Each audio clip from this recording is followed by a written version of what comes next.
lay Mamadou Mactar maa ngi nuyu Cambérène di nuyu Sénégal di nuyu waa diaspora bi di nuyu àdduna ñuy wërngal këpp ñu ñuy seetaan fi nga xamante ni mooy Cambérène 24 forces de l'actualité ci émission mercredi politique mbokk yi boo leen gisee ñu ngi fi nga xamante ni moom mooy Cambérène doxal rek ba ñëw fi nga xamante ni mooy centre bu Cambérène ci ginnaawam fekk si benn ndaanaan boo xamante ni ak Khalifa Babacar Sall bëgg ko ci xolam bi moom mooy ñu bëgg ko ñu bëggante ñi koy wax madame Fatou Kiné Cissé nekk responsable politique bu taxawu Sénégal fi nga xamante mooy Cambérène bokk émission boobu mooy Estelle Madeleine Dekki moom la ñuy bokk émission mercredi politique war a waxtaan moom nag ci jaar-jaaram ak relation Khalifa Babacar Sall actualité politique bi ci mel ni code nouveau code électoral bi ak ci primo votant yi mbokk yi ki nga xamante mooy Kiné Cissé moom lañ dalal ma jox Estelle Madeleine Dekki mu dal di ñëw. Mesdames, Messieurs, bonjour. Bienvenue dans cette émission Mercredi politique. Nous recevons aujourd'hui Madame Fatou Kiné Cissé. Madame, bienvenue sur le plateau et merci d'avoir répondu à la positive à notre invitation. Merci beaucoup kooku mbokk yi mooy Estelle Madeleine Dekki moo def présentation boobu mu dal di jox Estelle Dekki Madeleine mu dal dem duggal moom ci biographie duggal ci moom ci actualité bi nga xamante ne politique ci question yi Madeleine alors tu peux démarrer maintenant. Madame Fatou Kiné Cissé, vous êtes responsable politique Taxawu Sénégal ici à Cambérène. Pouviez-vous nous dire qui est en quelque sorte Madame Fatou Kiné Cissé? waaw bisimilahi rahmaani rahim Estelle maa ngi lay nuyu di nuyu aussi Elmat ak di nuyu monsieur Diop mi ma jàkkaar lool donc mais avant tout aussi di nuyu suñu xalif général parce que ñun amuñu kenn ku dul moom di ko ñaanal yàlla mu yàgg fi lool te wér. di nuyu aussi Ahlou Beyti Rasoul donc nuyoo Ahlou Beyti Cambérène bi yëpp dama koy toj ci loxo Seydina Issa Laye muy le fils aîné du Khalif parce que tey maa ngi ci koñom maa ngi fii sama kër yaay ci kaw saxa donc jàkkaarloo këram donc nuyoo bi teg naa ko ci loxom donc mu joxal ma ko képp kuy waa Ahlou Beyti Rasoul mais aussi dina nuyu képp koo xamante ni mi ngi ci panel bi di nuyu képp ku yeewoo Cambérène ak ses environs mais aussi di nuyu waa diaspora bi nga xamante ni vraiment depuis que Cambérène meilleur est là donc ñoom ñi ngi ci biir soit ñi ngi participer wala ñu ngi ñuy suivre et part de ça aussi gis nañ ay contributions yoo xamante ni ñi ngi koy def donc vraiment maa ngi nuyu ñëpp. macha allah ni nga dikkal na sa biographie. waaw Estelle dañ koy waxaat rek parce que waxoon nañ ko fii donc def naa benn émission ak Elmat. Fatou Kiné doomu Cambérène la donc man fi laa juddoo fi laa yaroo fi laa màggee fi laa am borom kër donc fi laay sëy donc je suis de Cambérène. Voilà fi laa jàngee aussi benn période jàngi naa fi ba CP CM1 après ñu affecté sama papa dans des régions donc j'ai eu à faire le tour de quelques régions aussi avec mon papa. Et après la dellusiwaat Cambérène bi ma fi ñëwee aussi dama continuer samay études donc di am sama bac lycée Limamoulaye après ma def commerce lycée dem naa aussi de la Fosse et donc j'ai eu mon bac +2. bi ma paree ci loolu def naa sama formation comptabilité gestion en informatique moom laa njëkk a def au temps maa ngi ko defee Sud Info foofu laa génnee donc def naa fa 3 ans mais comme on dit jàng du doy biñ ko defee ba pare ay stage lañ doon am par ci par là on n'était même pas rémunéré mais bon ñu def ko donc pour pratique ko gën ci am la main bon par la suite bi ma ci jógee aussi liggéey naa mairie avant sax may ñëw ci mairie bi jàngale naa bi école Seyna Ababacar Laye di door a tijji directeur bi nekkoon monsieur Libas Kane donc jàngale naa fa pendant 2 ans.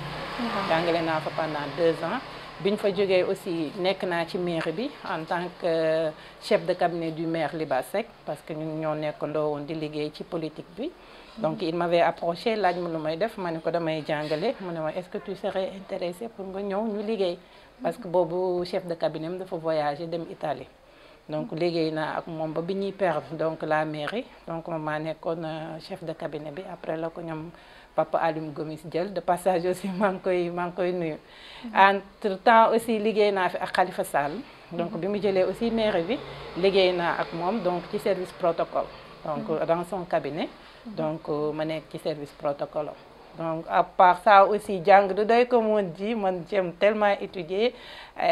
nitu challenge là donc j'ai fait la formation en délégation médicale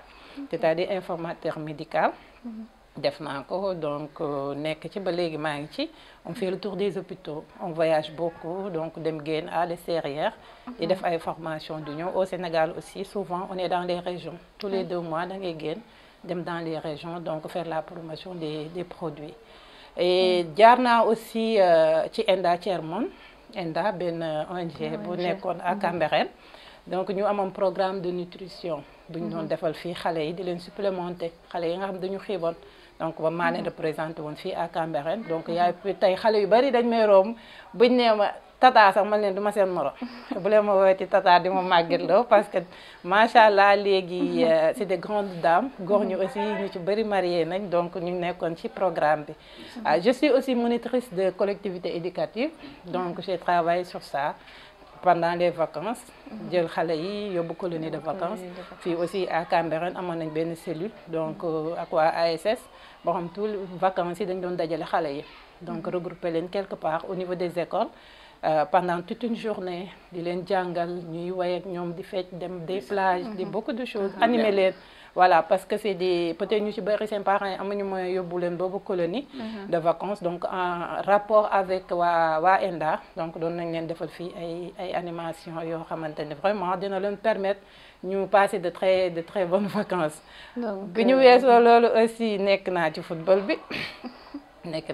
bi donc je suis membre de l'ASC Ndingala et de l'ASC Jàppo aussi parce que ñu ASC Jàppo lañ dëkkoon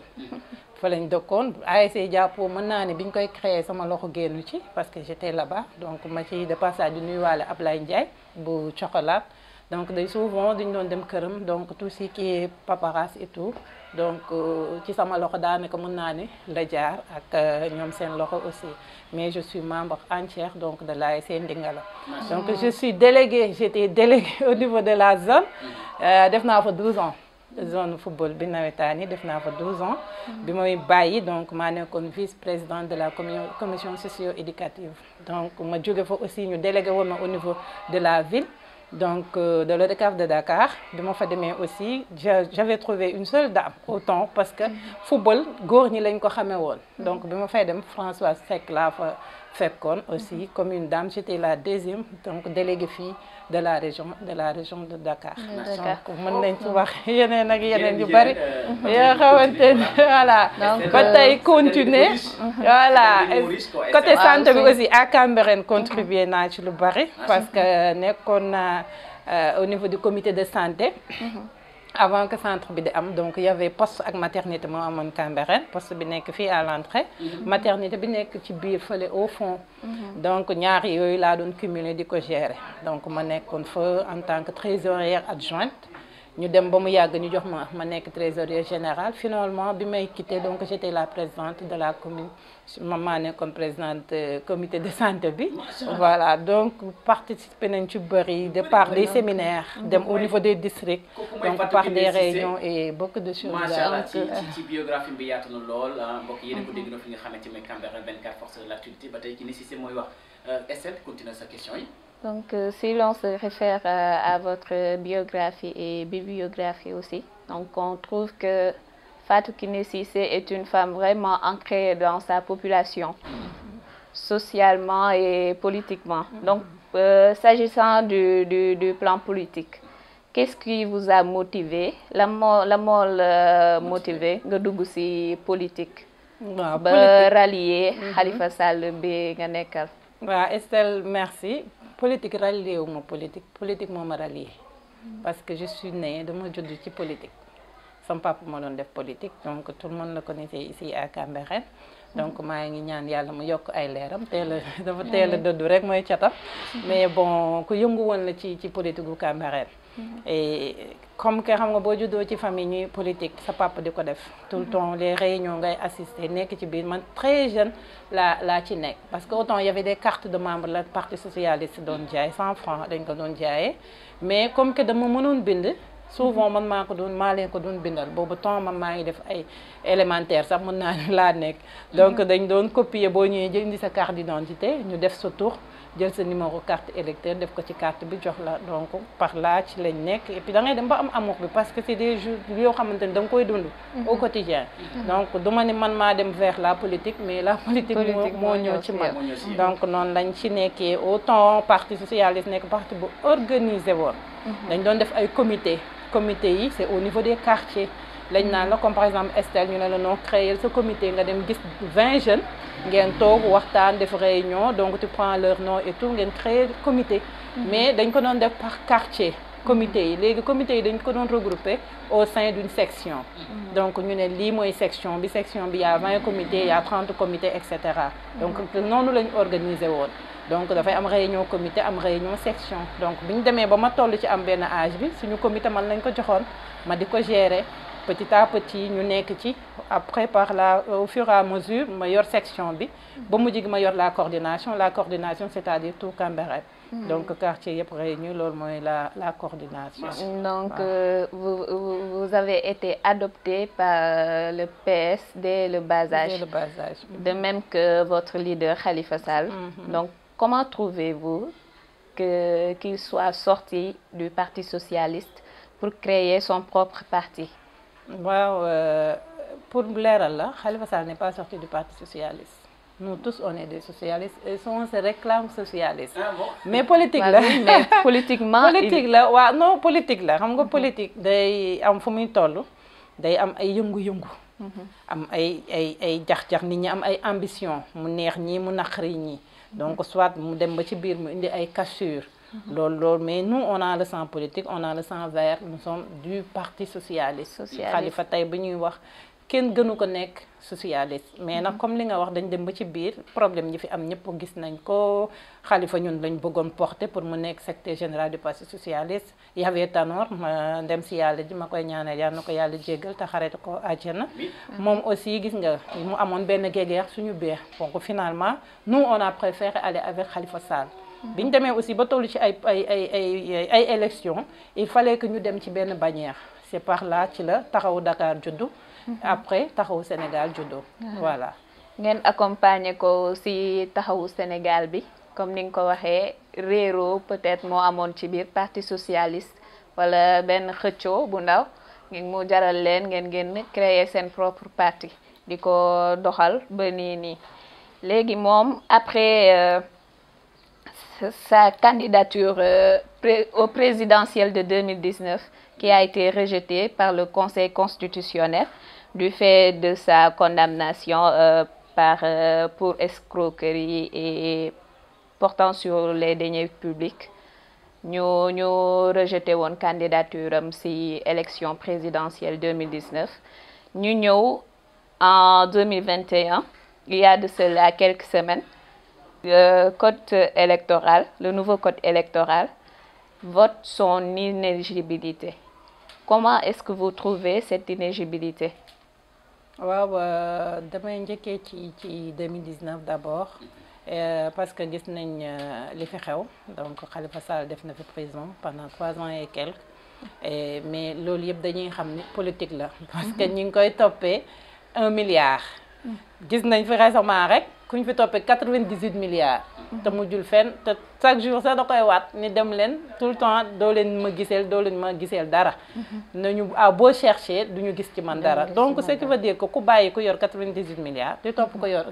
1 milliard di ko toppee 94 milliards du moins di toppee koo xamante ni c'est 1 milliard c'est parce qu'il y a autre chose derrière parce que Khalifa nag du ko ndaw parce que biñu demee moom ak Taxawu Dakar donc daanaka dafa rafler communes yi Dakar yi yëpp donc ku rafler toutes les communes de Dakar ci loolu même si élection législative yi pendant qu'il était en prison il a été élu mu nekk loo xamante ni genre ndax population bi dañ kaa def ngir faj mer wala pour montrer au président de la République que ni kii nii moom la ñu bëgg ci suñu gox. dañ ko def pour deux choses d'abord Sénégal bëggul injustice tey jii boo ko seetloo kuñ fi néewal doole mais l'exemple mi ngi fi président Macky Sall tey lu ko def président dañ ko néewaloon doole par le président Abdoulaye Wade Sénégalais yi fépp ni di fi amee ànd ak moom tey loolu moo continuer ba tey mu nekk suñu président de la République loolu c'est sénégalais sénégalais moo mel noonu et loolu moom rek moo ko mel en Afrique sénégalais bëggul ku néewal doole nit boo néewalee doole nit rek dafay fipp dafay ànd ak cette personne là donc mais en plus Dakar waaye gis nañ liggéeyu Khalifa Ababacar Sall bi mu yoree la mairie de Dakar ñëpp gis nañ changement yi fi am xam nañ ni liggéeykat la c'est quelqu'un qui est là di militer au niveau particulier occupé poste bu ne occupé na ko fii au Sénégal te poste yëpp da ko yorin bu rafet bi mu yoree ville de Dakar moo tax gis nga à chaque fois tey bu ko laajaatoon sax man am na ultime conviction que Dakar waaye dinañ ko jox parce que xam nañ ni liggéeykat la boo ñëwee nag ci code bi c'est dommage que Sénégalais dafay dox en reculant parce que ñun amoon nañ benn avancée démocratique boo xamante ne vraiment il y a pas mal de pays yoo xamante ne fii am nañ ko nit ñi dañu ko nawe woon mais c'est très dommage tey bu ñuy revoir code bi muy article 29 à l'article 30 problème bi yëpp ci ñaari article yooyu la ils veulent pas que Khalifa Sall ak Karim Wade soit président même ba ci Ousmane Sonko récemment bi nga xamante ne ay mbiram dara leeragu ci sax dinañ ko ci jéem a galgal pour du nekk candidat et c'est très dommage parce que yow da ngay bëre te bëggoo am adversaire noonu la demee on a vu que ñun ñi ñu jiite actuellement dañuy bëre mais bëgguñu am adversaire et ils sont prêts à tout pour éliminer seeni adversaires potentiels. Donc sinon vous trouvez en quelque sorte la réaction du président de la République sur cette question pas du tout démocrate. Ah mais bien sûr loolu tout le monde le sait parce que il a la majorité parlementaire et c'est l'occasion que beneen yoon sax bu ñuy defati ay ñu xool cotation totale députés yi parce que là des députés qui sont là nga am majorité loo bëgg voter ils font passer ça gëmm seeni bët seen yoon nekk si dañuy voter parce que c'est des députés du président et c'est très dommage war nañu weesu loolu daal pour man war nañ loolu aussi bokk na ci li nga xamante ni au Sénégal pour que ñu am vraiment une avancée démocratique loolu war nañ ko seetaan bu baax. waaw c'est une doléance peut-être bi sénégalais yi yëpp war a jël en compte ñu revoir majorité parlementaire bi fii ci réew mi parce que question yu bari tamit majorité parlementaire contraindre na leen fii ci réew mi léegi présence taxawu Sénégal fii ci Cambérène est-elle affective ndax yëngu na bu baax fii ci Cambérène. waaw duma ne taxawu Dakar duma ne taxawu Sénégal parce que léegi ñun ñi ngi répondre au nom des khalifistes depuis que Khalifa mu am beneen taxawaay boo xamante ni wane na ko donc ñun dañu taxaw comme tuddee suñu bopp les khalifistes donc muy Dakar un peu partout même au niveau des régions donc ñun fii Cambérène dañuy wax les khalifistes de Cambérène waaw am nañ fi taxawaay fii mënuñu fi ñàkk taxawaay fii Cambérène mënuñu fi ñàkk taxawaay peut-être xëy na yëngu-yëngu yi ko nit ñi bëggee xëy na noonu la fi demeewul mais c'est pas les khalifistes rek parti yëpp la fii gisoo yeneen parti yi comme nit ñi ni ñuy defee politique ci biti fii Cambérène c'est pas le cas Cambérène c'est des bâtons nit ñoo xam te dañu gëm seen bopp jëluñu seen àdduna bi yëpp def ko politique comme dans les autres secteurs politique rek ngay def suba ngoon guddeeg bëccëg quand il faut faire de la politique on le fait muy parti bu mu mënti doon suñ ci paree nag ku nekk day dem bayi waaram donc bu ñu waree tase ñu tasewaat mais Cambérène ñëpp xam nañ ni am na fi taxawaay bu am solo parce que gis nañ fi ñaari élection yoo xamante ni Cambérène fii au niveau local moom moo gagné la mairie donc c'est par la suite que maire bi ci la demee Benno Bokk Yaakaar mais biñ koy fal dañ ko falee ci taxawu Dakar. Donc fii Cambérène moom parti politique yi mun naa ni ils sont en parfaite collision donc comme ni ko madame Awa Ka waxee l'autre fois xamal nañu ni que ni fii ci Cambérène kilifteef moo fi daw avant politique bi yéen ñëpp yi shérif bi moo leen bokk njaboote te si loolu da ngeen si jàngat da ngeen am jàngat boo leen ciy def ba tax na sur le plan politique xiiroo ak ŋaayoo bi am ci yeneen gox yi si amul fii nii Cambérène. Non comme Awa Ka wax na ko suivre naa ko et elle a bien parlé parce que ñun ñëpp Cambérène benn bopp lañ ay mbokk lañ et te li ñu unir c'est très fort c'est la religion c'est la foi moom moo ñu unir ñun ñëpp ñu nekk fii gëm Baay Laay ak Seydi donc suñuy maam ñu moon buy si et comme je te dis ñun ñëpp ay mbokk lañ ay parents lañ Awa Ka mi nga tudd sama yaay la tout à l'heure maa ngi koy wax Elmat donc moom lañ ma ndayale xam nga kooku ak lu mu mënti doon am na xeex même buñ koy def am na manière boo xamante ni moom lañ koy defee tey bu ñu waxee Mame Gueye Diop au niveau de la zone tout le temps danaa ma sama idole ma naan ko ma sœur ma sister donc on a beaucoup travaillé maak moom au niveau de la zone c'est une sœur je l'aime bien et maa ngi koy féliciter di ko encourager aussi nga jël tey Gazou tey sama petite sœur lay denc moom mooy jabaram Gazou mooy Ibrahima Ndiong nga jël ku mel ni Libaas Diop Kane il était xalifiste la woon ci ñun la nekkoon ba yàlla def tey mu ber mouvement am nekk ci di ci liggéey moom aussi de passage maa ngi koy féliciter bu baax gis naa acte yi muy posé vraiment xale bu sawar la bu am yëg-yëg ci Cambérène donc bu taxawu Cambérène aussi donc bu ñu waxee ci yeneen candidats yi comme imam suñu imam la moom moo nekkoon doon denc soxna Awa Ka donc kooku nekk sama yaay kooku moom aussi day quelque part day nekk papa ci man donc xam nga ñooñu foofu animosité mënu fa am donc ñun dañ koy def rek parce que dañ ko war a def aussi dafa xew mais mënuñu ko def comme ñeneen ñi ni ñu koy defee parce que ñun li ñu liyee moom moo gën a fort. taxawu Sénégal Cambérène yan réalisation sur le plan social ngeen fi jot a def. Bon bari na parce que léegi sax la fi yenn mouvement yi ñëw yenn association yi ma leen di féliciter ñoom aussi que léegi ñëpp jóg nañ aussi pour jàpp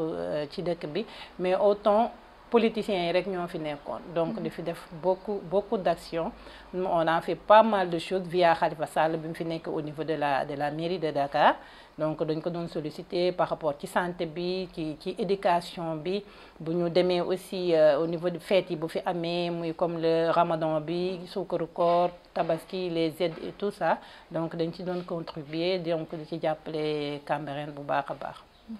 merci beaucoup mbokk yi ñu ngi ci Mercredi Prodigue ki nga xamante ni Estelle Madeleine Dieki moo nekk nag Fatou Kiné Cissé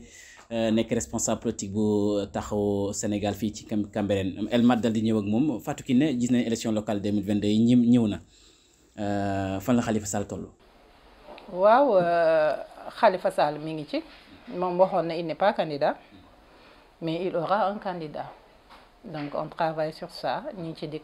ci liggéey bu baax ñi def ay réunions donc par rapport à ça dinañ am candidat au niveau de la ville de Dakar mais aussi au niveau des communes aussi dinañ am ay candidats et incha allah dinañ dem ci élection yi. loolu laata ñu ñëw ci loolu am na li nga xamante ni mooy bi waajuru bu jigéen bu Khalifa Babacar Sall génn àdduna gis nañ ne njiiti réew mi président de la République dem na fa jaali fa ginnaaw loolu bu mu demee dem na fi nga xamante ni moom mooy Thiès. annoncé fi coalition Gloria est-ce que Khalifa dafa pare pour joindre Macky Sall. man de loolu sax dégg naa nit ñi di ko coow mais dama xalaat ni peut-être dañu xalaatul bu baax. non ndax Khalifa bu doon nekk Gloria du dem prison. je ne cesserai de le répéter li ko fa yóbbu xam nañ ko dañ ko woo mu ne ñëwul donc su doon dem tey di Gloria weesu nañ période bu ñu doon demee pour nekk Gloria franchement. moom Idriss Seck la jàppale woon. Idriss Seck dem na fekk ji Macky. waaw c'est Idi moom libéral la te ñoom seen biir la ñun dañu jàppale woon Idi am lu tax ñu jàppale ko parce que biñ ci tolloo ñun ñëpp nañ dem seeti ko président li mu wax dama bëgg ngeen jàppale président Idrissa Seck ñun tam ak discipline parti dañu dem jàppale ko donc battre nañ campagne et tout ça vraiment pour élire ko moment yooyu biñ ci tolloo mais ça ne veut pas dire que ñoom ñoo bokk ay convictions. non ndeysaan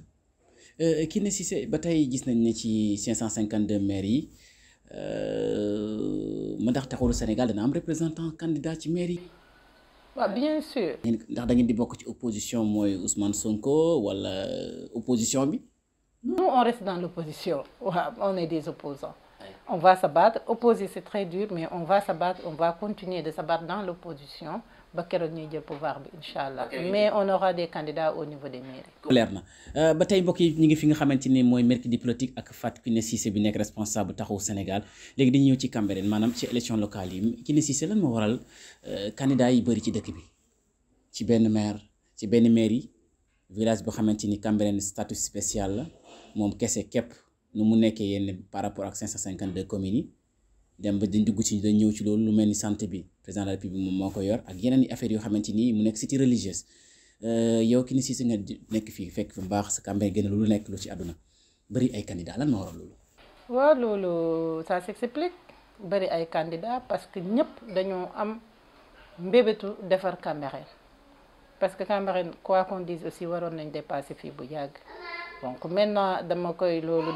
ciy féliciter candidats yëpp tout le monde s'est réveillé et ils se sont dit que foog ñun ñëpp ñu jóg jàpp ci dëkk bi pour mu avancer mais autant je le disais tout le temps que nit ñi faratuñu woon bu baax politique yenn affaires yi donc dañ doon toog seen coin rek bu dara xewee ku nekk commencé wax kaas mais dama naan il faut soyez dedans génn leen kër yi ñëw leen dugg ci biir ñun ñëpp ñu ànd jàppoo defar dëkk bi mais lu benn mën ñaar mën mbooloo moo ko daax. Moi, je me dis, tout le monde est libre. Ku bëgg déclarer sa candidat, tout le monde est libre d'être candidat. Et man de am naa yaakaar ni candidat bu ne boo xaree xolam Cambérène moo nekk ci biir defar Cambérène développement Cambérène moo ko intéressé. développement Cambérène bala may dugg ci beneen question bi mooy sa rapport ak Khalifa Babacar Sall lan la. bon Khalifa rapport camarade la mais rapport papa ak doom la aussi c'est très important que je le dis duma woowee sama tur maa fii la may wax fu ma gis. an sama chéri mooy sama yaay parce que moom sama papa am nañ fu ñu jaar donc étant jeune boobu avant même ñuy nekk dans la politique dañ doon ànd da doon ñëw fii di fréquenter sama papa donc vice versa donc rapport boobu déjà moo ñu lié c'est très fort et man tout le temps je dis politique boole bu ñu donc il y a autre chose nga xamante ni mooy côté lien parenté boobu aussi moom moo boole ak Khalifa Ababacar. suñu fàttalikoo ci élection locale yi weesu ci atam 2014 nekkoon nga candidate man ndax 2022 da ngay nekk candidate. pour le moment ñu ngi ciy réfléchir. yéen a ngi ciy réfléchir. ñu ngi ciy réfléchir maa ngi ciy réfléchir bu baax mais pas avec les khalifistes. pas avec les khalifistes. pas avec les khalifistes. waaw. te ñoom ils auront deux candidats mais man maa ngi ciy xalaat bu baax am na ñu ma ciy xalaatandool. Mais je ne serai pas candidate avec les khalifistes mais je reste Khalifa Sall je reste khalifiste. ah bon mbokk yi loolu lu bees la de loolu lu bees la gars yaa ngi préparé lu rëy man ndax ñi fi nekk ci Sénégal d'une manière générale actuellement ñi ngi voté li nga xamante ni mu élection pour jiite fédération sénégalaise de football Augustin Senghor bëgg am 4e mandat tey maire da ngay gis mu toog bu am 2 3 4 président de la République bëgg am 2 3 4 président conseil département 1 peu 2 3 4 et pourquoi Sénégal yi mënuñ mayee. saa su nekk bu ñu toogee rek nekk fi ba faw loolu mel na lan ma loolu. non attends ça c'est pas sax sénégalais c'est africain et il faut qu'on ñu changer loolu moi je dis que loo def 3 fois 3 mandats loo fa deful du ci 4e mandat wala 5e mandat nga koy def. et je suis désolée yooyu yëpp bokk na ci comme li ma wax léegi ci majorité député yi parlementaire bi day valable aussi ci limitation des mandats. Moi, je pensais qu'on allait réussir avec le président Macky Sall parce que loolu la ñu waxoon mais jusqu'à présent mi ngi jeexi jaaxa ci 3e mandat candidat la du candidat ba tey dara leeragul. loolu étape boobu réussir nañ ko muy côté présidence. au moins ku def 2 mandats di nga bàyyi abal sa morom mu dem et c'est regrettable c'est dommage donc il faut que loolu aussi ñu ciy gën a xalaat bu baax a baax que ñuy limiter les mandats parce que comme je l'ai dit loo deful ci 2 mandats 3 mandats. je pense que du ci yeneen mandat yi nga koy. yeneen mandat mais na fi gis nañ ne tey Khalifa Babacar Sall bi nga xamante moo sa leader bu tey bu nekkoon secrétaire général du parti socialiste dana baax ci Cambérène waaye gis nañu daal Macky Sall ci nouveau code électoral bi dafa écarté Khalifa Babacar écarté Karim Meïssa Wade Ousmane Sonko waxi nepp parce que moom contrôle inculpé sous contrôle judiciaire la ñu wax léegi lan mooy avenir Khalifa Sall fii ak 2024 après 2024. mais attends Elmat yéen xam nga ne on va pas laisser faire. ah bon na ngeen di def. ah non du tout on va pas laisser faire loolu Sénégalais yi sax duñ ko seetaan. làmba ji il faut mu am bëri kii mbëri il faut ñu nekk ñaar ba ñett waaye man kese maay bëri combat amatu. est-ce que du Gloria moom lay annoncé ji. ah mais Gloria on l'attend ñun ñi ngi xaar Gloria tout le monde l'attend tous les Sénégalais yëpp ñi ngi. tontu dana ko allergie rek. mais ça ne sera pas Khalifa Sall ça moom je vous le dis du doon Khalifa Sall déedéet. mais na fi dana métti su fekkee ne Macky écarte na Khalifa du nekk candidat à l'élection présidentielle nan ngeen koy dundee. non xam nga egguñ fa ci local lañ toll moom waxoon na ko nee woon na et puis moom dafa gëm problème mu mandat boobu il était même maire daan na wax ni les jeunes commencé leen jàng préparez-vous parce que dootuma nekk candidat ndax yor naa ñaari yoon la ville de Dakar même tey su amul woon problème avec la justice moom pare woon na ci parce que dañu woon ñaari mandat lay def pare ci dem def autre chose. ci biir taxawu Sénégal yi bëgg nañ ko rawatina waa Dakar gisoon fi benn jamono Khalifa Babacar Sall ak Barthélémy Dias bi nga xam saa su nekk da koy défendre amoon na problème mu communication bu xam saa su nekk Barth day génn di wax ne moom mooy nekk candidat ci maire de ville de Dakar nga gis Khalifa génn di leeral na ñin choisir go lan moo waral problème erreur yooyu noonu amoon ci biir. du erreur je ne pense pas que ni erreur la parce que Barth ak Khalifa réeroowuñu mooy gaynde Khalifa Sall ça tout le monde le sait réeroowuñu ci dara mais nag gis nga politique li ma la wax dafa am yu ne ci biir yu sew yu ne ci biir ay rouages yoo xamante ni nous les politiciens ñoo koy comprendre peut-être population bien après la ñuy comprendre ñii liñ doon liggéey lan la mais je vous dis en âme et conscience que Khalifa Sall ak Barthélémy réeroowuñu. léegi ñu ñëwaat ci fi nga xamante mooy Cambérène Mame Amadou Samb bii mooy nekk deuxième mandat te daanaka 2022 bi lay jeex léegi nan nga jugé yow Fatou Kiné Cissé bilan Amadou Samb pendant 2 ans ci Cambérène. waaw xam nga tey pour ma wax ci bilan bi day difficile parce que moi je suis conseillère. ah bon waaw man ba Cambérène des mairie ba léegi. conseillère laa Cambérène ba muy mairie ba tey conseillère laa ci ma sa nekk donc je suis comptable. que mu neex ma bilan bi que mu positif que mu négatif man dama bokk ci bilan boobu donc tey mënoo nekk ci biir wëlbatiku di taqal bilan boobu je suis comptable parce que je suis conseillère là. ñun ñoo fa nekk on est des maires au même titre que Mame Amadou Samb c'est dommage c'est regrettable parce que xëy na bu ñu sañoon du demee nii mu demee neneen ba tey fu ñu taxaw wax di leen ne waaw yéen kat macha allah maire bi nii ak nii ak nii. donc man de je ne le ferai pas du ma ni ci biir ba pare di jël cere ji di ci xëpp suuf bien vrai que nag y a beaucoup de choses à dire donc par rapport ak gestion mairie bi mais daal man yaakaar naa ni tey fu ñu waxee mairie bi man dinañ ma tudd parce que je suis dedans. beneen affaire aussi am na lu beaucoup de waa Cambérène peut-être nii ñu ngi koy commencer di xam que suñu mairie bi amul daal. Il y a beaucoup de choses sax ñu ngi koy wax Amadou di ko ci c'est parce que c'est le maire c'est normal mais mënu ko amu ko Cambérène amuñu dara amuñu ressource amuñu benn revenu. on est là autant sax tane woon na bi nga xamante ni boobu defaguñu woon acte 3 bi doon nañ mën a am yenn yi au niveau de la ville mais depuis que ñu décentraliser les jeunes ni commune bu nekk demal sa bopp Cambérène amul dooley demal boppam moo tax na xam naa ci la candidat yu bëri gis te xam naa ñoom aussi sóor nañ loolu ci seeni programme dañuy def programme boo xamante ni naka la ñuy def ba suqale Cambérène naka la ñuy def ba Cambérène am ay recettes naka la ñuy def ba développer Cambérène donc loolu aussi problème la. ci problème la ñu ñëw ci beneen bi nga xamante ni moom mooy assainissement bi na fi xanaa Fatou xanaa léegi mën nga wax ci assainissement wu Cambérène yeggagul dëkk baa ngi inondé looy wax ci loolu. waaw loolu xam nga depuis des années am na comité bi ci nekk donc di ci dox et ñiy profité ci occasion bi aussi di leen ci gërëm di leen sant parce que Cambérène ndawul mais bu am ay quelques personnes yi nga xamante ni ñi ngi jiitu pour loolu duñu mën def lu dul di leen gërëm di leen sant ñoom aussi ñu ciy def liggéey bu rafet xam nga assainissement mairie attanu ko ñu xam nañ ni mairie mënu ko c'est un projet c'est des milliards. man li may wax rek comme temps yi ñu def ñu gën a booloo gën a doon benn mbooloo mooy doole ñu dem fi nga xamante ni foofu la ñu war a dem pour que vraiment lii di am Cambérène depuis des années muy inondé ñu gën ñi ci mën a jàpp parce que déjà am na ay taxawaay gis naa la fois passée nii récemment bi mu tawee da daan taw une semaine kenn du jaax tali Ndiaga Mbaye par exemple man léegi bi may ñëw foofu laa jaar donc ce qui veut dire que am na avancé bu bari ci côté assainissement bi donc nañu gën a booloo rek gën a unir suñuy force ma ci gërëm aussi y a des jeunes ñi nga xamante ni ñoom ñoo ci nekk aussi ñoo fekk ci comité boobu nañu gën a jàppoo rek man je pense que voilà bu ñu gënee jàppoo Cambérène lépp lu mu bëgg incha allah dina ko réussir. incha allah dina ko réussir mbokk yi ñu def benn genre pause bu ndaw dem fi nga xamante ni Estelle Madeleine Deki mu indi leen actualité politique bi xew ci réewum Sénégal.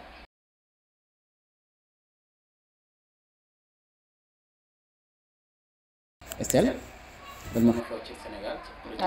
focus sur les actualités politiques. Il y a Mamadou Lamine Diallo, président du mouvement Tekki, qui a abordé la problématique de la capacité d'accueil dans les hôpitaux en cette période de Covid-19. Il estime que l'État aurait pu avoir plus de lits et beaucoup plus moins cher. La troisième vague a mis à nu l'échec de la stratégie du régime. J'ai plusieurs fois insisté pour rappeler le caractère critique des investissements visant à renforcer les CTE en capacité de traitement des cas graves. Le Rwanda a construit une capacité en moins de 6 mois. Rien n'empêche le Sénégal de se doter d'une capacité globale de 1000 lits dont le coût ne dépasse pas 25 milliards de francs CFA, mais Abdoulaye Diouf Sarr a préféré faire du capitalisme de copain avec les fonds de la force Covid-19. Irresponsabilité et incompétence sont la marque de la gestion Benno Bokk Yakaar de la Covid-19. C'est ce que dit monsieur Mamadou Lamine Diallo.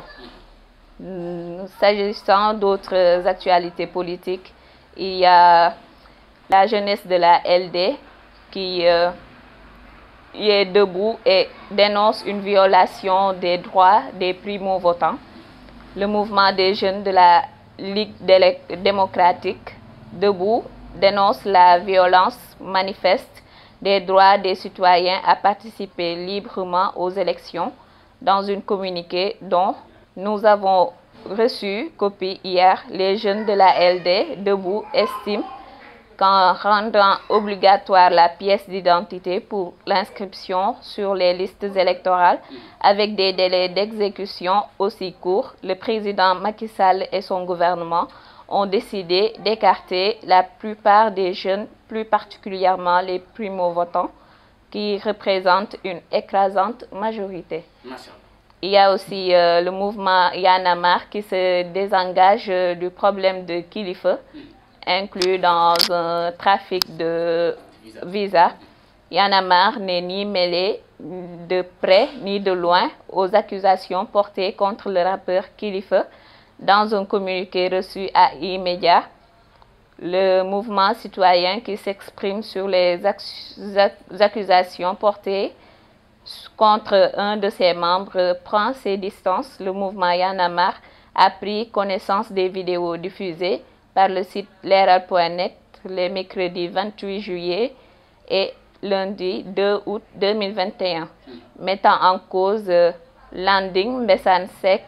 dit Kilifeu, membre du mouvement, dans une affaire présumée de trafic de visas et de passeports diplomatiques, indique le document. Y'en a marre n'est nullement mêlé de près ou de loin à ces prétendues accusations, surtout que les faits dont il est question dans la dernière vidéo sont en totale contradiction avec les valeurs et les principes que le mouvement a toujours prônés et défendus dans l'espace public. Merci beaucoup. mbokk yi mercredi politique ba tey ñu ngi ñëw ci mujjantiwlu émission bi jeexanti bi mooy Fatou Kiné Cissé responsable politique taxawu Sénégal moom lañu dalal fi nga xamante ne moom mercredi politique question yu mujj bi mooy ci santé madame Awaka chargée de mission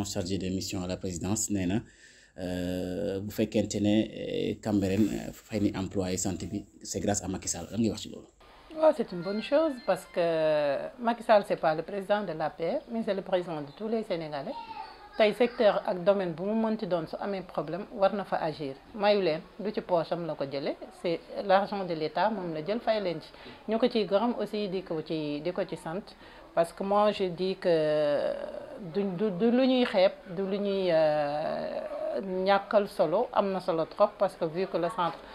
ñoom ñi fa nekk amoon nañ ay difficultés yooyu mairie bi mënu ko jël en charge moom mu jël ko en charge c'est très normal mooy suñu kilifa mooy suñu président de la République def na li mu war a def. Estelle, ton dernier mot. Juste remercier Madame Fatou Kiné de sa disponibilité. Merci d'avoir répondu à notre invitation. Merci aux téléspectateurs de Cambérène 24 TV. Merci à mon co-présentateur du moins, Elmat Niang. Merci aux techniciens. Alors Fatou Kiné Cissé sa kàddu gu mujj. waaw Elmat di leen gërëm di leen sant aussi yéen ci déplacement beeg dérangement bi ngeen def ak choix bi ngeen porté ci man vraiment maa ngi leen ci gërëm di leen sant aussi di profiter ci occasion bi aussi di gërëm les khalifistes de Cambérène. nekk am ci ay braves personnes yoo xamante ni ñi ngi ci biir donc di liggéey donc pour que Khalifa Sall dem ca kaw ca kanam donc ñu mën ko porter ba à la présidence de la République donc ma leen di gërëm di leen sant di jiital ci gërëm bi yaa ngay na tonton Diouf donc ñoom ñooy mag yi ñu Ismaïla monsieur le maire mais aussi la lionne de Khalifa Sall muy Nafi Samb aussi ñu gis ku sonn ci Khalifa la ku sonn ci khalifiste Cambérène la ñoom Liba Seck Sarr donc ñu ngi koy ziar de passage sang bi les jeunes ñoom Gora Seck Oumilaye Cissé Koumba Sall ku lim da ngay juum donc tout le monde maa ngi leen di nuyu di leen sant ñi dëdd aussi nekkoon ci khalifiste wala nekkoon ci parti socialiste aussi maa ngi leen di ñaanal yal na yàlla xare leen àjjana te yokk seeni leer beneen bi rek aussi j'aimerais faire une petite déclaration que élection yi incha allah yi ñu dëgmal duma battre campagne auprès des khalifistes de Cambérène donc pour des raisons personnelles donc je tenais à le dire. Le reste nag l'avenir dinañuy wax exactement donc du leen yéen journalistes yi parce que da ngeen a bëri affaire donc leneen luñ ci décider rek donc d'ici là xam naa ni di ngeen ko xam du leen beneen bi aussi les candidats je les félicite parce que ils ont osé parce que c'est pas facile que jóg rek ni candidat là man je pense que candidat ñi koy def la ils l'ont mûri. Et puis Cambérène toll na foo xamante ne vraiment je fais un appel à tout un chacun na ñëpp ñëw ñu jàpp gis nga ñi réussir dañoo boole seeni doole mbooloo mooy doole te ñun déjà fii sax ñàkkuñu booloo mais côté politique bi lay wax nañu jàppoo bu ñu àndee jàppoo je pense xàcceendoo dóorandoo li ñu bëgg pour Cambérène incha allah dinañ ko mën a am que mu foo mënti bokk parti boo mënti bokk mouvement boo mënti bokk nañu jiital Cambérène d'abord c'est important c'est le moment ou jamais que Cambérène vraiment que local yi di ñëw ñu am vraiment un maire qu'il faut mais aussi des gens derrière ñi nga xamante ni dinañ ko mën a épauler maire nekk ko yomb na mais le maire seul à lui seul il ne peut rien faire je te dis Elmat Cambérène compétence yëpp la am compétence yëpp la am peut-être y a beaucoup de gens xëy na ñi nga xam ci panel bi am na ñeneen ñu ne ci suuf des intellectuels yor ay diplômes macha allah mën a servir Cambérène donc ñoom aussi ñi ngi def appel di leen woo nañu ñëw Cambérène suñu Cambérène la fi may dëkk Seydina Issa Rouhou Laye nañ ñëw ñu jàpp ci donc je pense que dina baax ca kaw ca kanam di leen gërëm di leen sant donc ñi ñi seetaan ak ñi leen déglu aussi ñu ngi leen di gërëm di leen sant di leen wax xam naa ba temps yi incha allah. ba temps yi mbokk yi Fatou Kiné Cissé dégg lu rëy Sénégalais rawatina waa Cambérène mbokk yi fii moo doon mercredi politique mais dañ ñëw fekk ci këram ci waajuram bu jigéen yaayam yi nga xamante ni gërëm na ko lool moo ñu dal di ubbil salle bi mbokk yi ñi nekk ci kër yaayam lañ ko tourné émission bu mag bii di mercredi politique tey toll 11 août 2021 di mercredi fekk nañ fi nag jëkkëram ndeysaan mën na dañ koy interview mu bañ ko tagal écran la mbokk yi émission bi maa ngi ci gërëm ki nga xamante ni mooy suñu directeur technique bi moom moo koy tourné muy Samba Diop ak Estelle Madeleine Dekki ki ma xam moom la partagé ak plateau bi mbokk yi di gërëm mboolem équipe bu technique bu Cambérène 24 di gërëm équipe bu journalistique yëpp di gërëm Baye Chérif El Hadji Abdoulaye Thiaw Laye yàlla guddal fanam lool nag lool ak njabootam ak képp koo xam ci barke Yonent bi sallallahu alayhi wa sallam mbokk yi ci à la prochaine ci beneen numéro jërë ngeen jëf merci beaucoup.